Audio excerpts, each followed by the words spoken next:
One of the things I love about Jesus is how often he used stories and metaphors that would have resonated deeply with his original audience. He had a lot of important things to say, and most of the people listening to him were uneducated and illiterate. So he spoke in parables, illustrating great truths with simple stories pulling from aspects of everyday life for his listeners. As a modern-day audience, we often find ourselves in the opposite situation, well-educated and literate, but living in a world so different from the world at the time of Jesus that we need a little extra help to unpack what's going on. When I first read this passage, I was feeling a little offended. I mean, no one likes being called sheeple. And I felt like I needed to know more. So I did what any millennial would do, and I Googled it. Turns out, I learned some facts about sheep that hit uncomfortably close to home.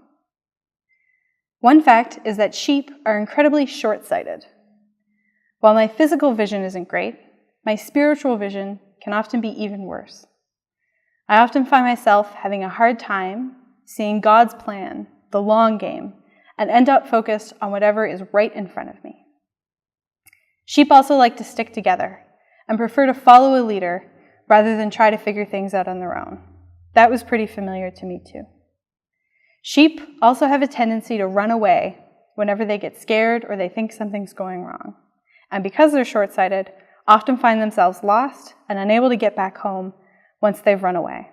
Check and check. One sheep right here. Next question. Have you ever followed a hired hand? I think many of us, myself included, have found ourselves worshiping something other than God. Money, or maybe fame, or romantic love, or even CrossFit. While these aren't bad things, any more than it was bad for a shepherd in Jesus' time to occasionally use a hired hand, they just can't replace a shepherd. Once I realized just how much I was like a sheep, I also realized how badly I need a true shepherd. Sheep who have a good shepherd have to worry about only one thing, following him. They don't worry about where they'll eat because they know he'll lead them to pasture. They don't worry about where they'll sleep because they know he'll lead them to a warm barn for the night. They don't worry when the wolf howls because they know he'll protect them. They think about one thing and one thing only, following him. The audience Jesus spoke to would have understood this immediately and been able to take away the message he wanted them to. Stop worrying, follow me. Have you ever committed to doing the right thing and then discovered that it's a lot harder than you thought? I'm thinking of how many times I've left Mass saying to myself, I am going to be a more patient and loving person this week, until someone cuts me off in the parking lot. Committing to an abstract concept is hard. Being more loving or kind or forgiving, what's that even supposed to look like? We have an answer that's easy to understand, even if it's not easy to live. Love looks like Jesus. Mercy looks like Jesus. Forgiveness looks like Jesus. We don't follow an abstract concept, but the life of a real human being. The most important choice Jesus made, one that we're called to emulate, was laying down his life out of love. This one would have been a little harder to understand for Jesus' original audience, and it's probably a little harder for us to understand too. But this is the truth. Our shepherd laid down his life for us. And if we're called to be just like him, then we're called to lay down our lives out of love for others as well. What does this look like? Occasionally, it can look scarily similar, like Sister Leonella, a Catholic nun serving in Somalia who was murdered for her faith in 2006. This year, she will be beatified as a martyr. Thankfully, most of us aren't called to martyrdom, but we're still called to lay down our lives in all kinds of different ways. This can look like a parent who stays up all night taking care of a sick child, or a CWL member who's always the last one to leave each church function, scrubbing dishes and tables, or a teacher who gives up her lunchtime to tutor a student who's struggling.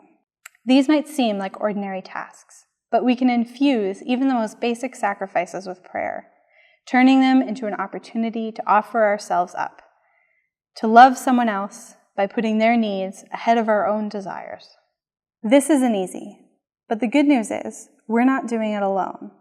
All we're doing is following Jesus.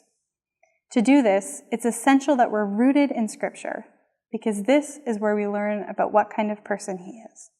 We learn that he loved those society rejected, and we treat the homeless with kindness and respect.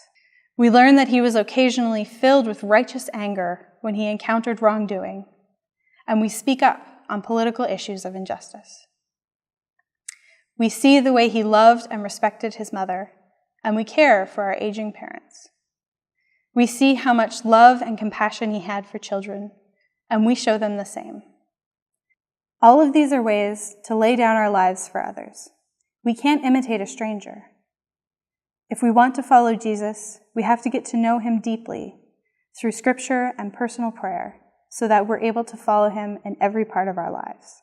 The good news is, the more we do this, the easier and more natural it becomes. If we resist our sheepy nature, if we try to do it all ourselves, we find ourselves facing an uphill battle. But if we embrace that we need a shepherd, then over time, it becomes a habit. We learn to approach any given situation and think not about what we could get out of it, but how we can put the needs of others above our own desires. It also helps to belong to a good flock, a church, a community of people who are trying to be better sheep. This helps to keep us focused on the shepherd and not get distracted by the hired hands. And we also know that if we do wander off and get lost, as all of us do, our shepherd will leave 99 behind in order to find us and bring us back to the flock. It's not always easy to accept that we're short-sighted, vulnerable, and prone to wandering off. But once we do, we're in the best possible hands.